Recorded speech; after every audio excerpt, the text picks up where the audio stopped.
ନମ ଭଗବତେ ବାସୁଦେବାୟ ନମ। ନମସ୍କାର ବନ୍ଧୁଗଣ ଆପଣମାନଙ୍କୁ ଆମ ୟୁଟ୍ୟୁବ ଚ୍ୟାନେଲକୁ ପୁଣି ଥରେ ସ୍ୱାଗତମ ଏବଂ ଶୁଭକାମନା।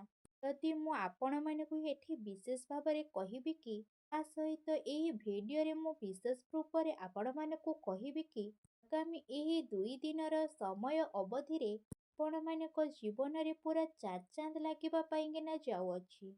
ଆପଣମାନଙ୍କ ପାଇଁକିନା ଯଦି ମୁଁ ବିଶେଷ ଭାବରେ କହିବି କି କିପରି ଭାବରେ ଆପଣମାନଙ୍କର ଏହି ସମୟଟିକୁ ରହିବ, ତା ସହିତ କେଉଁ ସବୁ ଜିନିଷରେ ଆପଣମାନଙ୍କୁ ବିଶେଷ ରୂପରେ ଫାଇଦା ମଧ୍ୟ ମିଳିବ, କେଉଁ ସବୁ ଜିନିଷରେ ଆପଣମାନଙ୍କୁ ସାବଧାନତା ଅବଲମ୍ବନ କରିବା ପାଇଁକିନା ପଡ଼ିବ, ଆଉ ଆପଣମାନଙ୍କର ଲଭ୍ ଲାଇନ୍, କ୍ୟାରିୟର ଏବଂ ବିଜନେସ୍ ଏବଂ ବ୍ୟାପାର ମଧ୍ୟ କିପରି ଭାବରେ ରହିବ ଏବଂ ଆପଣମାନଙ୍କ ସ୍ୱାସ୍ଥ୍ୟର କିଛି ମହତ୍ୱପୂର୍ଣ୍ଣ ଇନଫର୍ମେସନ୍ ମଧ୍ୟ ଏହି ଭିଡ଼ିଓରେ ମୁଁ ଆପଣମାନଙ୍କୁ ଦେବି। ଆଉ ଏ ଭିଡ଼ିଓ ଶେଷରେ ମୁଁ ଆପଣମାନଙ୍କୁ କିଛି ଉପାୟ ବିଷୟରେ ମଧ୍ୟ କହିବି, ଯାହାଦ୍ୱାରା ଆପଣମାନେ ଏହି ସମୟ ଅବଧିକୁ ଆହୁରି ଅଧିକ ଭଲ ଏବଂ ମଙ୍ଗଳଦାୟକ କରିପାରିବେ।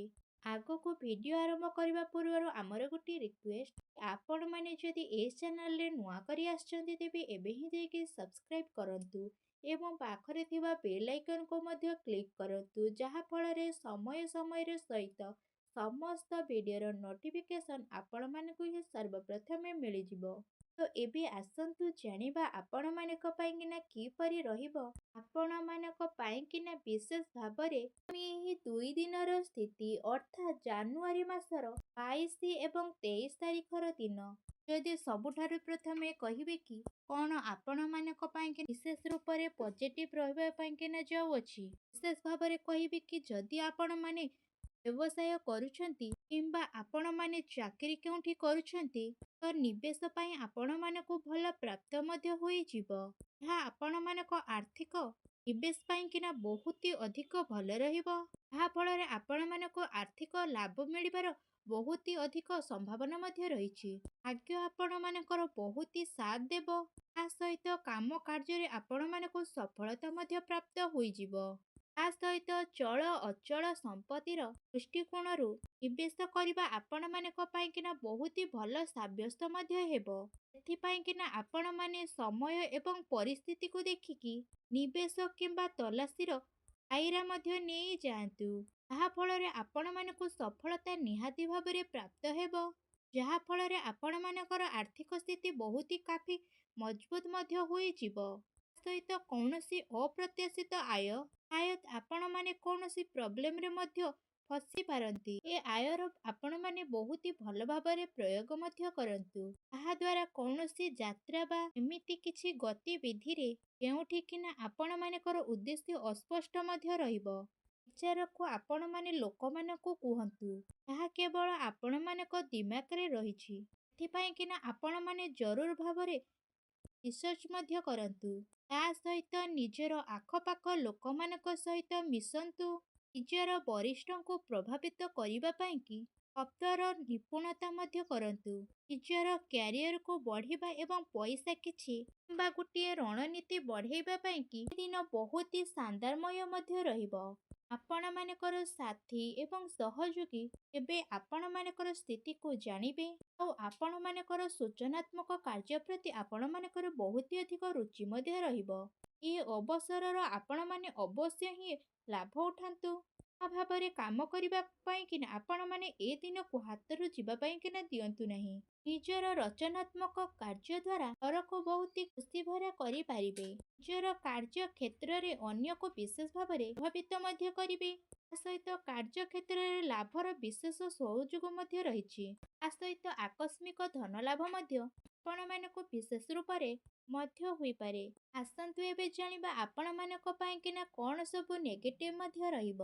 ଆପଣମାନେ ଘରୋଇ ସମସ୍ୟାକୁ ଦୂର ମଧ୍ୟ କରିବେ, ଅନ୍ୟଥା ଆପଣମାନଙ୍କୁ ପ୍ରୋବ୍ଲେମ ମଧ୍ୟ ଆସିପାରେ।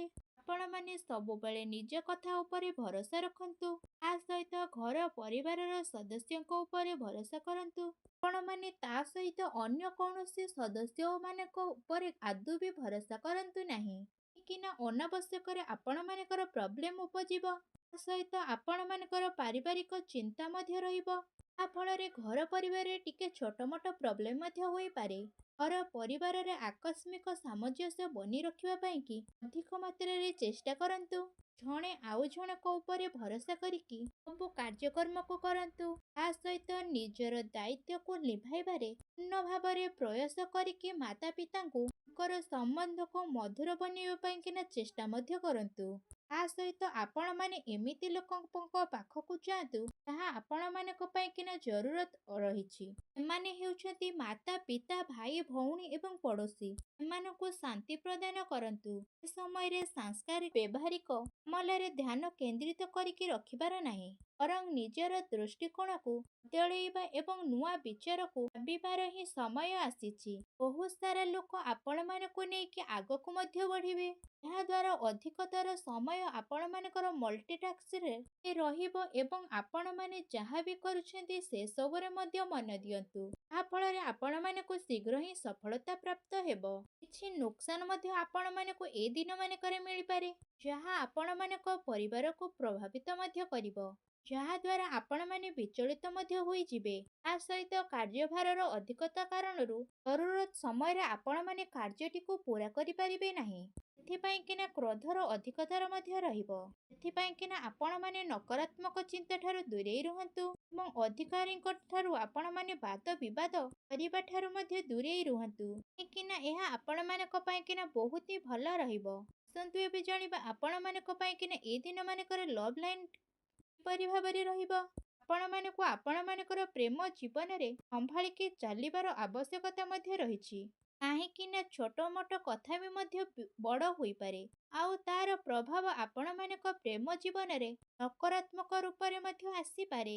ଆଉ ଆପଣମାନଙ୍କର ପ୍ରେମ ପାଇବାର ଇଚ୍ଛା ମଧ୍ୟ ପୂରଣ ହେବ ଆଉ ଆପଣମାନଙ୍କ ଜୀବନରେ ସେ ବ୍ୟକ୍ତି ଆସିବେ ଯିଏ ଆପଣମାନଙ୍କୁ ଗୋଟିଏ ପ୍ରିୟତମ ରୂପରେ ଆପଣମାନଙ୍କୁ ପ୍ରଦାନ ମଧ୍ୟ କରିବେ। ଫ୍ରେଣ୍ଡସ୍ ରୂପରେ ମଧ୍ୟ ଆପଣମାନଙ୍କୁ ସାଥ ପ୍ରଦାନ କରିବେ। ଏ ଟାଇମ୍ ଆପଣମାନଙ୍କର ଲଭ୍ ଲାଇନ୍ ପାଇଁ କିନା ବହୁତ ହି ଶାନଦାର ଅଟେ। ପ୍ରତିଟି ଷ୍ଟେପ୍ରେ ଯଦି କହିବି ଆପଣମାନଙ୍କୁ ନୂଆ ନୂଆ ମୌକା ମଧ୍ୟ ମିଳିବ। ଏ ଦିନରେ କେବଳ ଆପଣମାନଙ୍କୁ ଅବଶ୍ୟ ହିଁ ଲାଭ ଉଠାଇବାର ଆବଶ୍ୟକତା ମଧ୍ୟ ରହିଛି। ଯଦି ମୁଁ ଆପଣମାନଙ୍କୁ କହିବି କି ଆପଣମାନଙ୍କର ବ୍ୟବସାୟ କ୍ୟାରିୟର ବିଷୟରେ, ଆପଣମାନଙ୍କର ବ୍ୟବସାୟିକ ଗତିବିଧି ଆପଣମାନଙ୍କର ସଫଳ ମଧ୍ୟ ହେବ। ତା ସହିତ କାରବାରରେ ଆପଣମାନଙ୍କର ଧନଲାଭର ସ୍ଥିତି ମଧ୍ୟ ରହିଛି। ତା ସହିତ ପ୍ରପର୍ଟି ଏବଂ ସେୟାର ବଜାରରେ ନିବେଶ କରିବା ଆପଣମାନଙ୍କ ପାଇଁ କିନା ଲାଭଦାୟକ ହେବ। ତା ସହିତ ଅନାବଶ୍ୟକ ଖର୍ଚ୍ଚର ଅଧିକତର ରହିବ, ଯାହା ଆପଣମାନଙ୍କୁ କଣ୍ଟ୍ରୋଲ କରିବାର ଅତି ଆବଶ୍ୟକତା ମଧ୍ୟ ରହିଛି। ତା ସହିତ ଚାକିରି କରୁଥିବା ବ୍ୟକ୍ତିବିଶେଷଙ୍କ ପାଇଁ ଏ ଦିନ ବହୁତ ହି ଭଲ ରହିବ। ତା ସହିତ ବିଦ୍ୟାର୍ଥୀଙ୍କ ପାଇଁ କିନା ଏ ଦିନ ବହୁତ ହି ମିଲାଜୁଲା ମଧ୍ୟ ରହିବ। ତା ସହିତ ଯଦି କହିବି ଯେଉଁମାନେ କି ସରକାରୀ କ୍ଷେତ୍ରରେ ଚାକିରି କରୁଛନ୍ତି, ସେମାନଙ୍କୁ ଶୀଘ୍ର ହିଁ ସରକାରୀ ଖୁସି ମଧ୍ୟ ପ୍ରାପ୍ତ ହେବ। ତାଙ୍କର ଆମଦାନୀରେ ମଧ୍ୟ ବହୁତ ହି ଭଲ ସ୍ଥିତି ରହିବ। ତା ସହିତ ସମୟ ଆପଣମାନଙ୍କର କ୍ୟାରିୟର ପାଇଁ କି ବହୁତ ହି ଅନୁକୂଳ ଭରା ରହିବ। ତା ସହିତ ବେରୋଜଗାର ବ୍ୟକ୍ତିମାନଙ୍କୁ ରୋଜଗାରର ସକ୍ଷମ ମଧ୍ୟ ହେବେ ଏବଂ ବ୍ୟାପାର ଧନ୍ଦାରେ ମଧ୍ୟ ବହୁତ ହି ଅଧିକ ଅର୍ଥ ମିଳିବାର ସମ୍ଭାବନା ମଧ୍ୟ ରହିଛି।